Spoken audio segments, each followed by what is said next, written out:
How's it going? It's day 22 of our self-isolation, and I've been out of the house 4 times in the 22 days, 3 times to the grocery store and 1 time to the pharmacy. And we're trying a few different things here. We were able to go and get all the groceries we need. The store's been, perfectly stocked.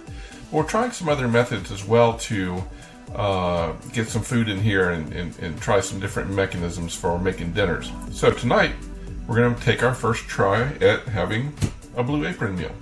This box arrived, we Lysoled it, and we're going to open up the insides and see what we got. There should be 3 meals in here.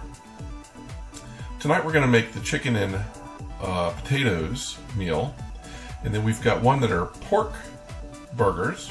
Tomorrow we're going to have those, and then a final one that's going to be some fish meal. I'm not sure exactly what it is, but I've never had a Blue Apron meal. I've never tried making one. So we're going to unbox this, see what's in it, give it a try, see what we think.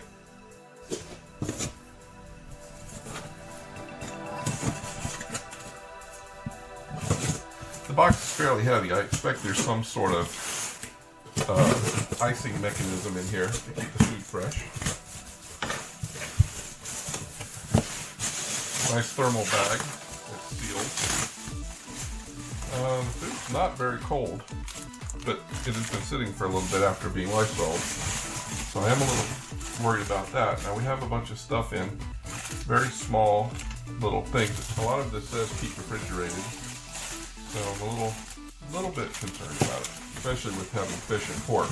Everything's starting to feel a little cooler as we're getting into it. So just a bunch of different things. Each one has their own bag with a label on it of what it is. Sugar snap peas, right? A loose clove of garlic. Knickknacks, it says. We'll get into all this. Sweet and savory glazed fish. So each of these recipes has things that are specifically associated with them.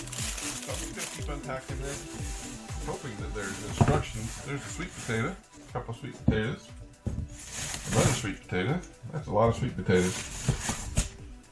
Hopefully we'll get to some instructions first. Here's a piece of cardboard that's keeping these things. There we go. I was hoping they would have some sort of means for keeping this cool, and that's what we have here. And this is where the meat is. So we've got Atlantic salmon. We've got a chicken breast.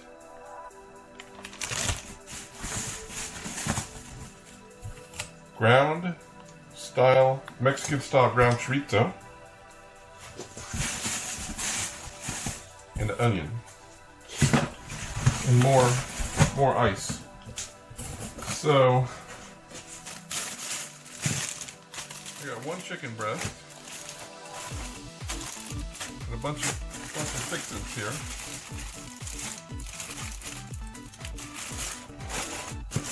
Got 2 buns. That's probably for the chorizo.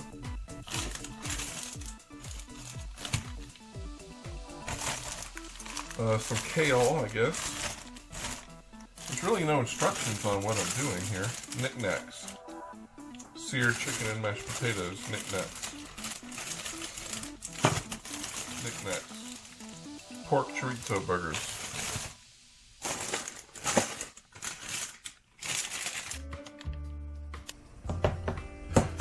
So we've discovered you have to get the recipes online from your account in Blue Apron. Okay, we've got 2 chicken breasts. I'm going through the recipe now. I had to print it off. So we have the ingredients listed here, and then we have the steps. So let's go through the ingredients and make sure we have all of them. First, 2 boneless, skinless chicken breasts, 1 bunch of kale. Now, I guess that's all for this recipe. Seems like an awful lot of kale.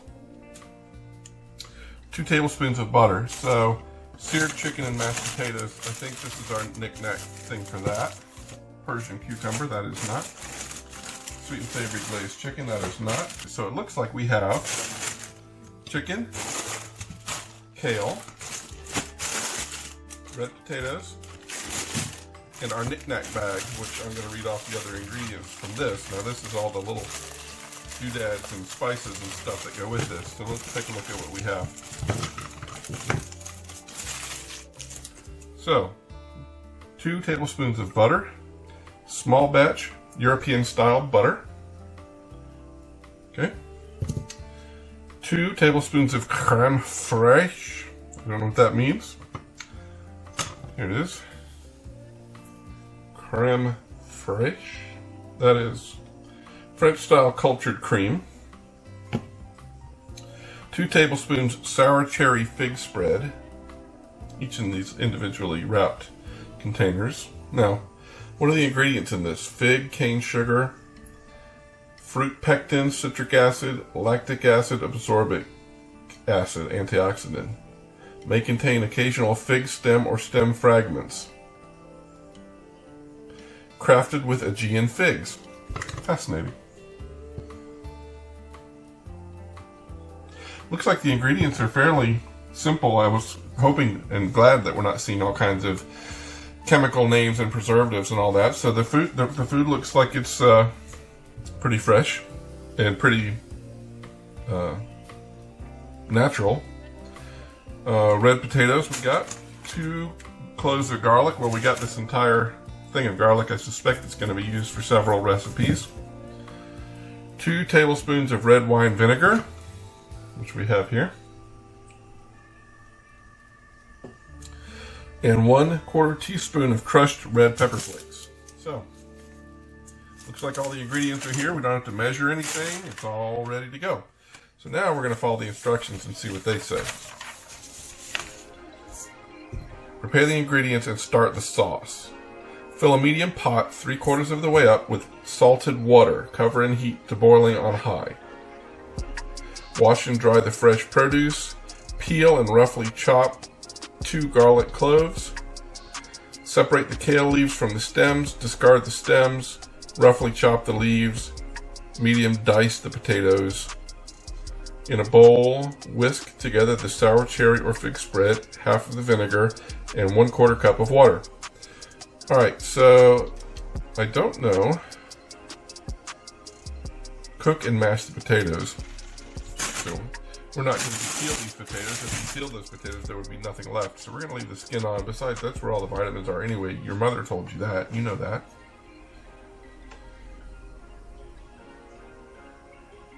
Okay.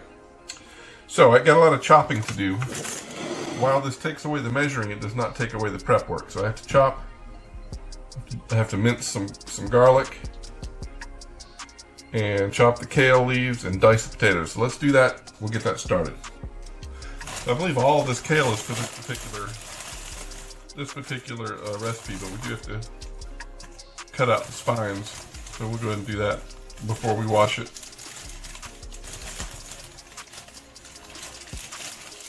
A lot of kale. All right, we'll separate the stems here.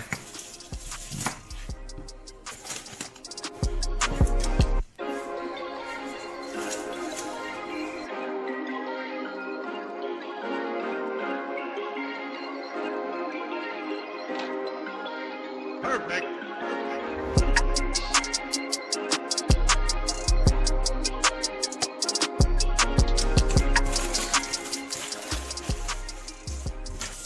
All right, let's go ahead and dice up the potatoes here while we wash the kale.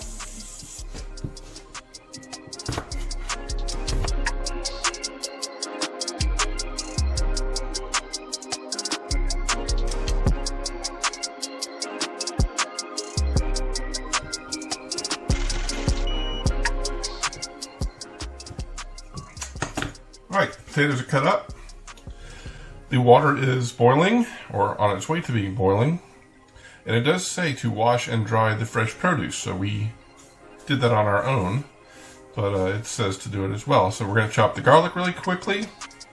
We have already separated the kale leaves from the stems. We have discarded the stems. Oh, we still need to roughly chop the leaves, but we just finished washing them, so we will give them a rough chop. We have diced the potatoes. And we still have to start the sauce. So let's go ahead and mince the garlic and then we'll start the sauce.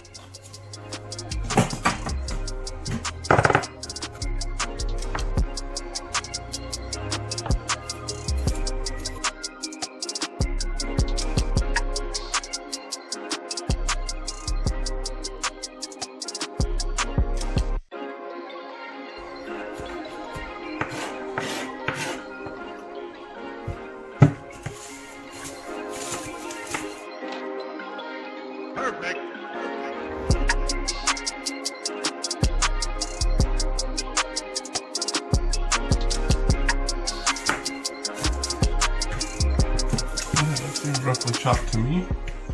An awful lot of kale. I'm sure it's going to render down.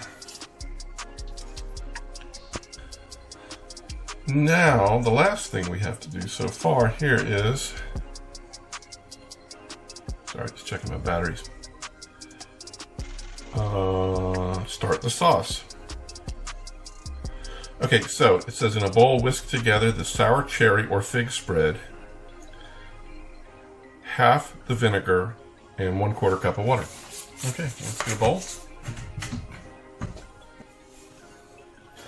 All right, 1/4 cup of water, half the vinegar,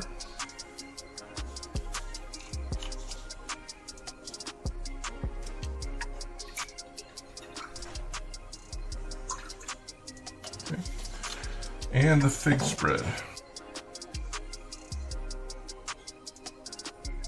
Okay.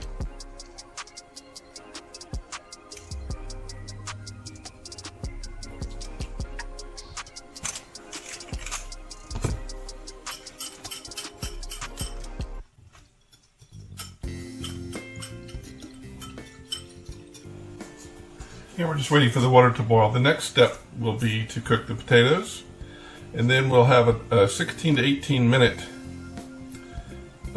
gap while we're waiting for the potatoes to cook. So the kale we're actually going to saute. Alright, so the mashed potatoes, the water for the mashed potatoes is boiling. Alright, so we need the mashed potatoes and half the garlic. So we're going to go put these in the water, and we will be back in about 16 to 18 minutes. Alright, so the mashed potatoes, or at least the potatoes, are finished cooking now. The next step of the instructions tells us that we need to add the creme fraiche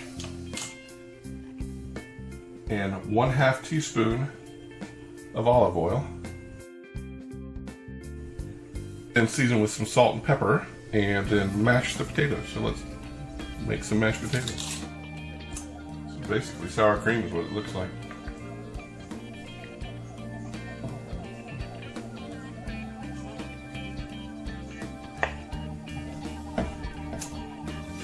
So creme fraiche, 1/2 teaspoon of olive oil,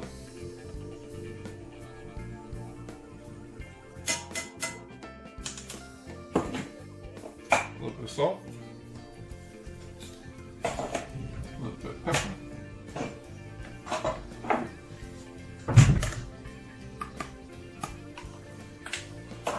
and I guess let me get my potato masher.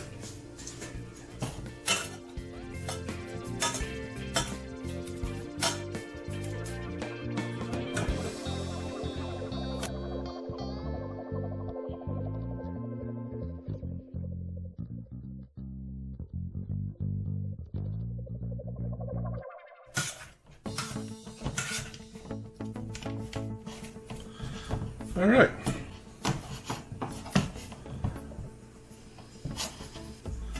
The potatoes are mashed. Set them aside. Do a little cleanup here. And then we'll start on the kale. Meanwhile, in a medium pan, heat 1/2 teaspoon of olive oil on medium-high heat until hot. Pour a little bit of olive oil in there. There we go. Add in the chopped garlic, stirring constantly for 30 seconds or until slightly softened. So we're basically going to saute the chopped garlic here. Put in the garlic.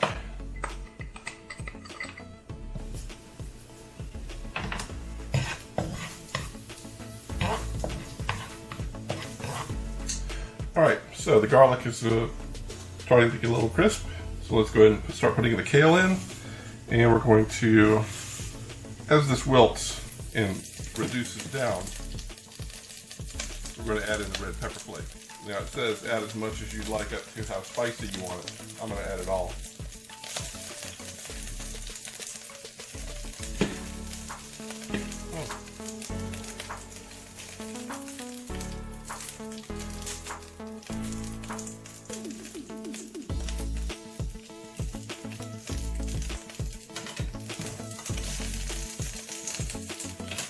greens and stuff with tongs. Enables me to have a little bit better control over what I'm doing.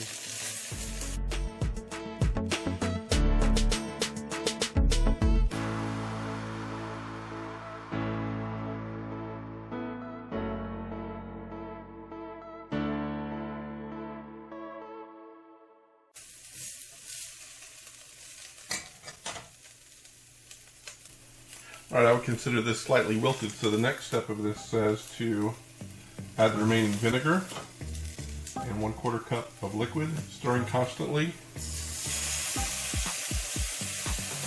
1/4 cup of water.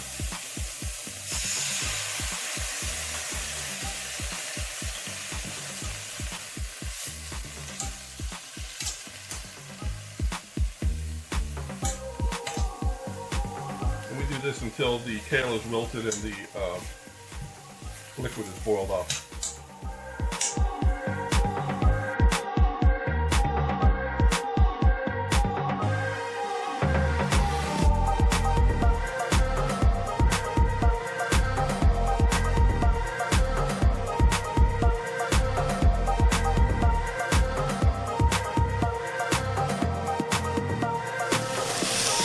Alright, so it looks like the kale is ready. We're going to dump this. It says use the same pot. We're going to throw in a little bit of olive oil and start cooking the chicken. A little bit of olive oil.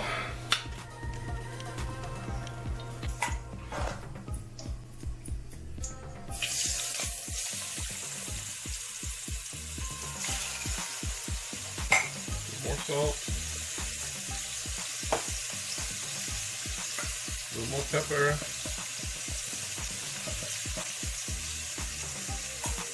And now we cook. So it says, I don't know, 6-7 minutes on each side. Basically you just cook the chicken like you would any other chicken. The last thing is what we do with the sauce. Now we will take the brown bits on the bottom, we will put the sauce in, we'll mix it all together, and we'll come up with a little thickened sauce out of that.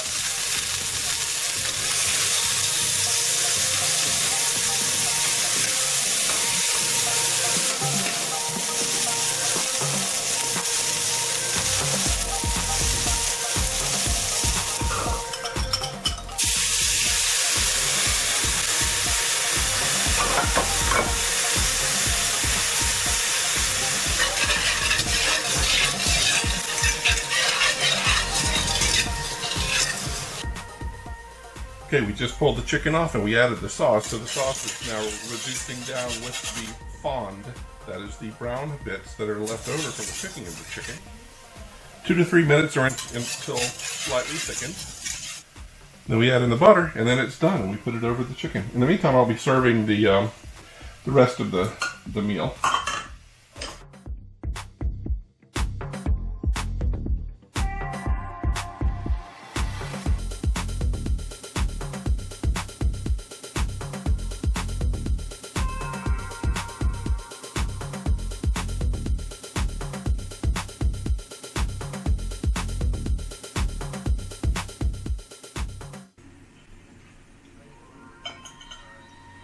I like the sauce. It's very, very sweet, but not. I am talking to you, but not overwhelmingly sweet. So it's got a little bit of that going on. It's pretty good. Pretty good. All right, so we finished our meal. It was really quite delicious. The fig sauce was really not overly sweet, I guess, because it was mixed with the vinegar. But it was, and there was just a small amount of fig in there, but it was really, really quite delicious. The kale was good. Everything was good. It was delicious. We enjoyed it very much. So to talk about Blue Apron a little bit, some things I know about it and what we experienced with this first delivery. First of all, Blue Apron is a subscription service. So you have a subscription with the company, and you order a certain schedule of pricing, whether it's for 2 or 3 or 4 people, whatever. And the agreement is with ours is we are offered 3 meals per week, and we are going to get those 3 meals one way or the other, unless we tell it that we don't want them, tell the system we don't want them. So you can skip weeks, or if you're coming up on a week and you haven't selected your recipes, they'll make the selection for you, and the food will be on the way to you. Now, the way they bill is right about 3 to 5 days before the delivery of your food. They will bill you, and probably about the time they ship it, really. And then you'll get it. Now for our weekly subscription, it's $56 per week, which is about $18.50, somewhere around there, per meal. And the portion sizes are big enough where we can break that into 3 meals, three plates. So for us, that's $6 or so a piece for a really nice, well-balanced, and healthy dinner. Now, I did look at the ingredients as I was making them of some of the things that were packaged, and it's all fresh stuff. The vegetables were fresh, and they were of good quality. The meat was fresh. Everything was really good and fresh. So again, the way the subscription service works is there, at some point prior to the date of shipment, there is a cutoff date. And if you don't cancel, or skip that coming week, or replace the things that they're selecting for you with the things that you would prefer, you're going to get whatever they select for you for that week. So you have to be a little vigilant with what's coming up. So the pricing's good on this. The service, the subscription, you have to manage.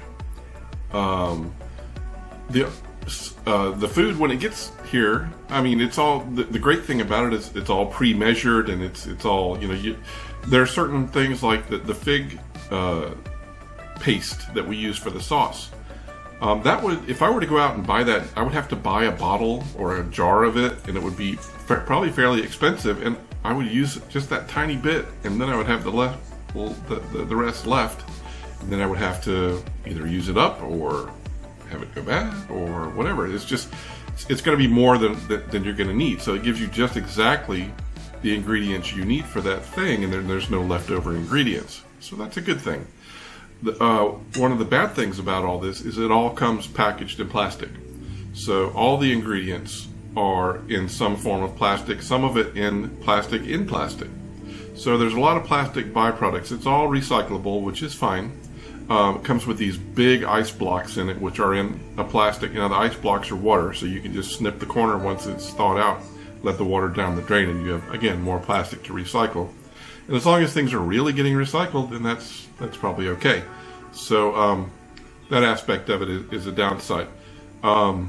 You still have to cook the food. You still have to prep the food. So the cooking and prepping part, still on you. It's just you don't have to measure anything, and you don't have to